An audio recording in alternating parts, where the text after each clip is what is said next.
Let me know if this sounds familiar. When you use live bait, do you get tired of dealing with that, getting all that gooky, nasty stuff all over your fingers? You go to make a real forceful cast and then you're not really sure if your bait's on the hook or not. And if you got kids, they got all that cork and bobber all tangled up and everything. Can you relate? Have you ever done that before?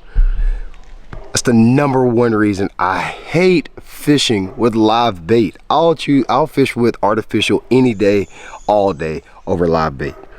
Well, this summer, my kids and I, we discovered a way to catch giant bluegill, giant shellcracker, giant Redear using artificial baits, and it's just like bass fishing.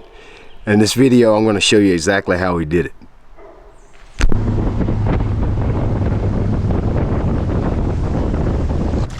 So we did have a full moon, so a lot of these fish are, a lot of them are, I've seen some beds. We're gonna go to some of those beds. I actually saw some brim beds yesterday, but ironically enough, the ones that were on beds, I couldn't get those to bite. You can see them. I think you need like a live bait. I really just don't like fishing with live bait, so it's just not fun. It's too much. It's just not that much fun. So we're doing it probably the hard way with these little micro finesse jigs.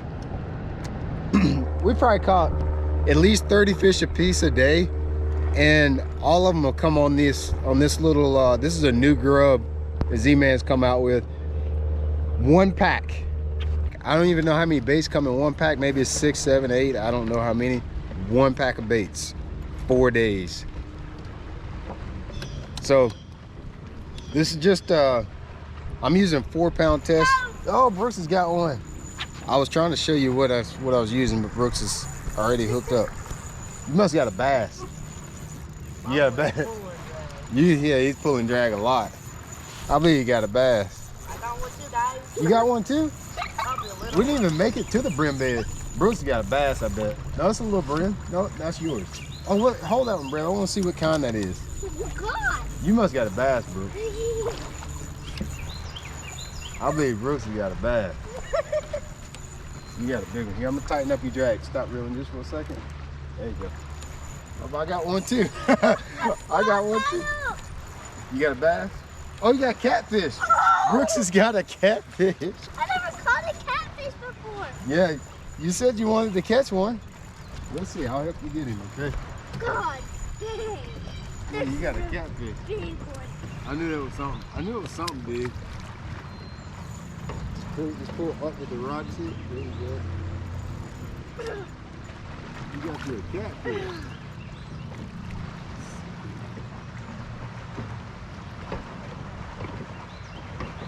All right, there you go. Catfish. First one, let's see. He caught his first catfish. He said he's never caught one. He's been talking a bunch about it, so I guess that's why you caught one. All right, put your hand in the mouth. They do have a strong mouth, man. It will bite you. Cat. It will bite. They're not like other fish. They don't settle down. They're like this. They bite. I'm gonna throw him back. I'm gonna throw him back. Let's go catch him up. Yeah. Say what?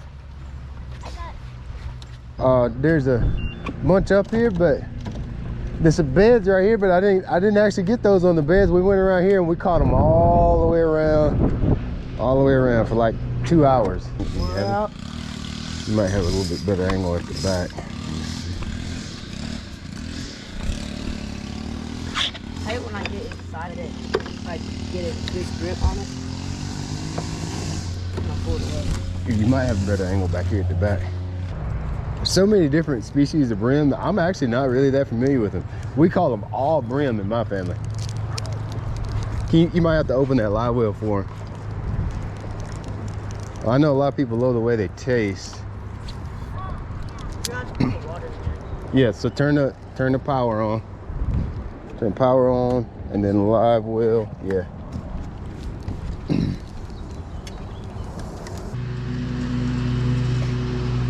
Got him, Brooks. Let's go. That's gonna be a good one. That's gonna be a good one. Oh yeah, that's a good one. That's a good gill. That's a good gill. Oh yeah, look how big that thing is, Brooks. Holy smokes. That is a big, let's see which one that is. That's definitely not a bluegill. Let's see which one that is. That's a good one. Take my life jacket off. You want to say, you say you got to get out of his life jacket over that one. Dude, that is a good one. That's one of the biggest ones we caught this week. Maybe it is a bluegill now that I look at it. He does have blue around his gill. Let me see if I can take it off. See, it's a bed right there. I watched, he caught that one off the bed. Let me get a picture of you with that one. Chances are, if you like to fish for bluegill, brim, whatever you call them, let me know what you guys call them, by the way.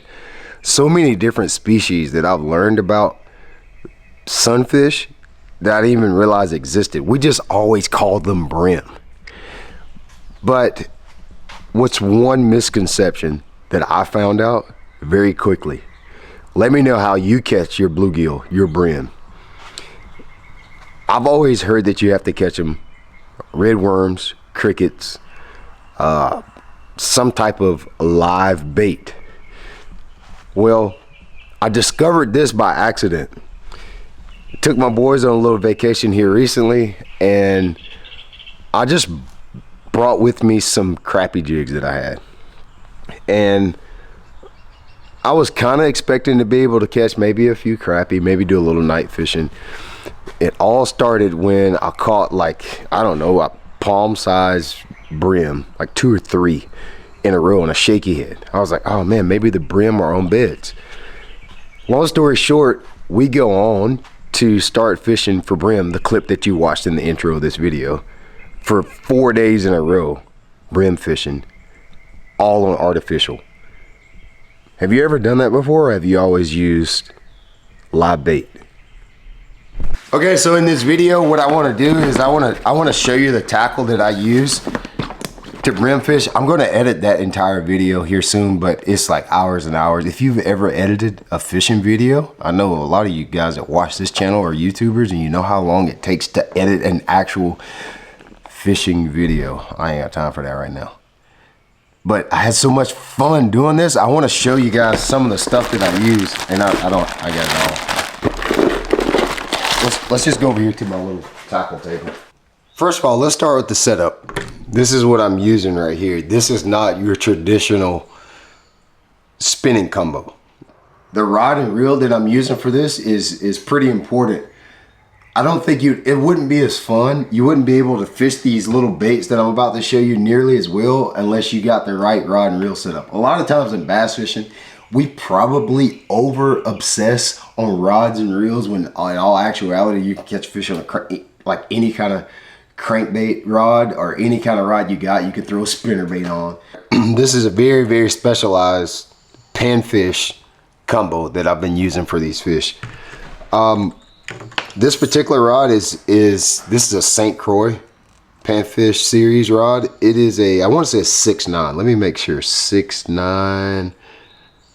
It usually has the length of, I think it's, yes, 6'9", ultra light. So it's a little bitty flimsy rod. Like this thing has got, I mean, it's very flimsy. It just doesn't hit the same if you just use a bass rod. It's not going to be any fun. You're just going to jerk the little fish in the water. But when you got a setup like this, it makes it a lot more entertaining and fun. I have 2 reels that we use. This one is a Lose. I think this is a size 50. I call it a 75. This is a Lose size 75 reel. Very small, ultra light spinning reel. And my fishing line this is mono. I know all my bass guys are falling out. Mono? What in the Sam Hill tarnation? That boy got throwing mono. I'm using mono for this.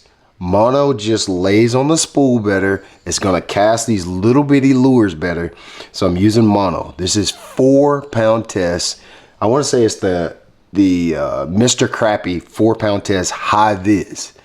Dude, this high vis, it blows my mind that these fish still bite these baits, because of that high vis, I see that chartreuse line in the water. it does not disappear under the water, to my eyes at least. I don't know what them brims, I don't know if they've been smoking crack, weed, cannabis, or whatever they got going on, but you can see this line in the water and them brims still come to get it. So that's my rod and reel setup. I highly suggest, if you want to catch big bluegill on artificial, that you get a setup similar to this at the very minimum. Something, an ultra light setup, because it throws it. It's a lot of fun with 4-pound tests. I would go down the 2-pound test. I just can't find some 2-pound test line. Okay, y'all are gonna love my fancy organization that I have here. I do have a little bag. I got a little baggie that I dedicated just to pan fishing. I got a few things in here. Let's see. Thought I had some of that line. If I had some of that line in here, I would show you exactly what it looks like. But let's get to the most important parts here. All right, let's talk about the jig heads. Very important. I'm using some of these Z-Man. These are Z-Man micro finesse jigs. That's our micro finesse plastics. I'll show you those in a minute. Let's put these to the side. I want to start with the jig heads. Here's the packaging for the heads. You guys are looking for the packaging for the micro finesse heads. This is what they're going to look like in stores. If you go to my website, shopblat.com, you can get these heads. I feel like this is very important, just as important as the rod or reel as these jig heads. This is just, you can see how I got this box. I actually took a, this is just a regular Plano waterproof box. See that? And I took pieces of foam. I'll take them out so you can actually see. I just took pieces of foam, put them in here, and I put the jig heads, just stuck the jig heads in the foam. You can make this yourself. This is not a special jig head box. Just took the foam, stuck it in the box, just cut it with a pair of scissors. Now stick my jig heads in there. All my jig heads are always in the right place. Waterproof box, because we know I'm probably gonna leave it. You know, sometimes I go in my kayak, sometimes I go in the bass boat, sometimes I leave this stuff in the bass boat for 2 months and it's got moisture. This keeps all that stuff from getting wet. All right, I've been using a 1/32 jig head. This is the one that I've been using right here. Let's see if that thing will focus on that. That's the jig head I've been using. A tiny, hey, Richard Jean was there, itty bitty little old jig. Itty bitty 1/32 ounce jig. Now this jig head is also made by Z-Man. I forget the name of it. Y'all forgive me because this stuff just came out. And honestly, because Z-Man is responsible for my bluegill addiction. I did not start off doing this. I only did it because they came up with these panfish lures and I was like, I'm gonna try this. And here I am now obsessing over it. 1/32 ounce, I wanna say it's like micro finesse jig head. I don't know, they're on my website, shopblat.com, because I ordered bukus of them after I got addicted to this. You see the little lead collar and a wire keeper. That's gonna hold the elastic plastics better. It looks like a 90-degree line tie. So what it looks like, a little 90-degree line tie. They come in a bunch of different colors. Let's see. For elastic, you know, it's pretty difficult to dye the plastic on elastic, and this is the way you can get that bright color without having to dye the plastics. It's less messy. You use the bright colors to get the fish's attention. It's all about attention. Being able to draw that fish from a greater distance. I think it works best in clear water. A lot of people are gonna say, well, in stained water I use it. Well, in stained water the fish are usually feeding more off of vibration, feeling the bait. Clear water, they bite off of sight. That's when bright colors actually play the most. So a bunch of different colors. They even do the Ned, like a micro Ned head, which is this one right here. If I can get it to get in the zoom too. This is literally a little itty bitty Ned head. That same shape, shroom style. Let's look at some of the plastics that we have.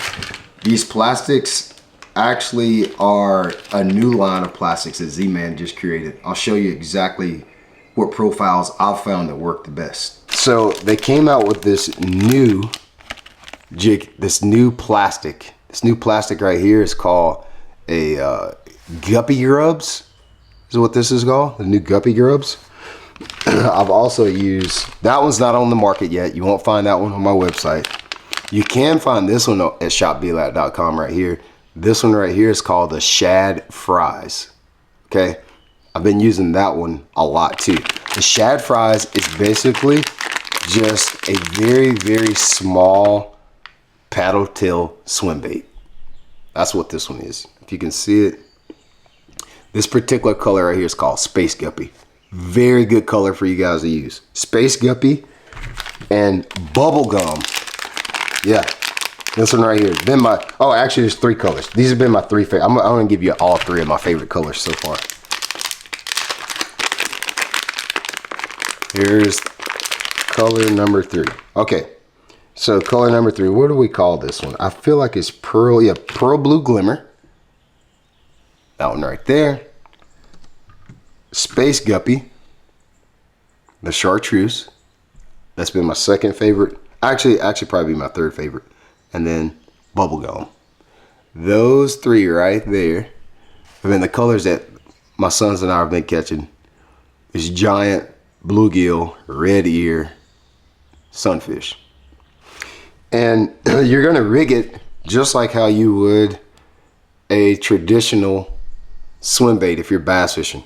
If you guys are bass fishing, I know like here where I live, we're pretty much done with the good old fun springtime fishing. It's summer, fishing is gonna be not that great for a while.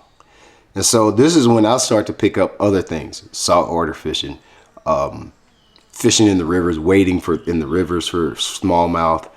This year it's gonna be all about brim. When I was a kid, I used to do a lot of striper fishing in the summer. But you rig it just like you would a swim bait. You see how you see it's Elastec. These baits are Elastec. See, I just janked that up. This is what I love about Elastec. I just made a horrible rigging deal just then. Then my hook didn't come out where I wanted because these little bitty plastics, it can be hard. I mean, they're tiny. All right, that's what it's gonna look like. Okay, that's what it's gonna look like. I'm not sure if the thing's laying down there good enough or not. Just a miniature little swim bait. Actually, this is the grub. Sorry, this is the grub. Bubblegum.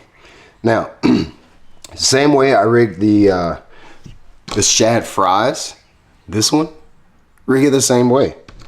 Just like you would a normal swim bait. Hook exposed. I think this is going to be a game changer for all panfish, crappie, brim, whatever kind of sunfish or panfish that you fish for. We've never had a Elastec crappie baits. Of course, we've been dominating the saltwater market. We've been dominating the bass market, especially with the invention of the Ned rig. Not invention, but popularity of the Ned rig. Now we're going to have these panfish baits. And so that's how you rig all 3 of the baits so far.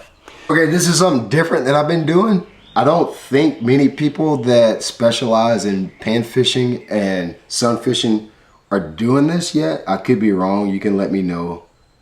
But I've actually been rigging up a little drop shot. And there's a reason why I use the drop shot versus just a jig head sometimes. One thing I've been experimenting with, and we have caught some fish doing this too, I just haven't did it because they've been biting the jig head so well, is I've been taking these baits and basically making a little bitty drop shot out of them. And I'll show you exactly what I'm talking about here. And I do it with a split shot. Oh, I didn't bring my split shots. Sorry. So maybe I won't get to show you, but I'm going to show you in concept. I guess I could go and get, these are some cool little pliers that I got. These are from Bass Mooch. Just some little pliers, but the cool thing about them is the blades are plastic, so they'll never rust. We know we're always fighting rust in a boat. All right, so this is just a little number 8. This is a number 8 Aberdeen hook. Again, as Richard Jean would say, it's a itty bitty little jig. And a lot of this stuff, I'm gonna be honest, I'm repeating and learning what Richard Jean has taught me. That's my favorite YouTuber in all of YouTube internet. So I've been watching him a bunch and learning this stuff. So I'm just sharing with you some of the stuff that I learned from him, and then kind of putting my own twist on it as well. 4-pound test mono. With the 4-pound test, it's even hard to tie. I can't tie a Palomar because the line tie is too small. So what I do, I tie this knot. If anybody recognizes, now this is gonna be hard to see with 4-pound test. You can see my hook on the line, I hope. Let me move this stuff. Hopefully you can see the hook on my line. Just one strand of line through is what I'm doing. It's just not enough room. Maybe y'all can line it up Todd Palomar knot if you can. It just takes me too long to try to get 2 strands of line. 2-pound test, it might be easier. All right, and then I get a good bit of tag in, because remember we're tying up a drop shot. And then I grab my line like this. I know that's hard to see, but there's 2 pieces of line right here. There's 2 pieces of line. I'll take that tag in and wrap it around 3 to 4 times, going back down towards the hook. I take this tag in and run it through that loop that I made. I wet the knot, and then I just cinch it right down on the line tie. Okay, now you're gonna be left with this little bitty tag in right here. It's super hard to see on the camera, I know. It's a little bitty tag in line, small line. It's probably 4 inches of line. I'm gonna clamp a split shot on the end of that and just make myself a little bitty drop shot. And then what I like to do is I have this particular one. For this one I like, and this is just the bass fisherman in me. So there's 3 or 4 profiles we have in these. Baby ballers, shad fries, and guppy grubs. For this drop shot application, I like to use the baby ballers. You can see that, baby ballers. And I use them in the same 3 colors that I've been using. Okay. Baby ballers.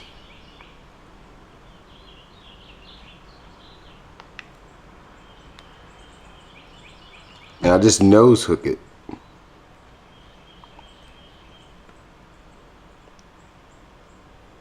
I just nose hook it like that, and then I would have my little sinker at the bottom.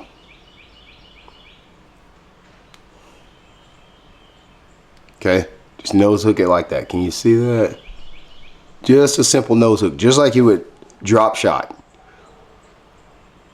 And the reason I like this is it casts a little bit better. I can put it in those brim beds and make it just stay in place and shake it.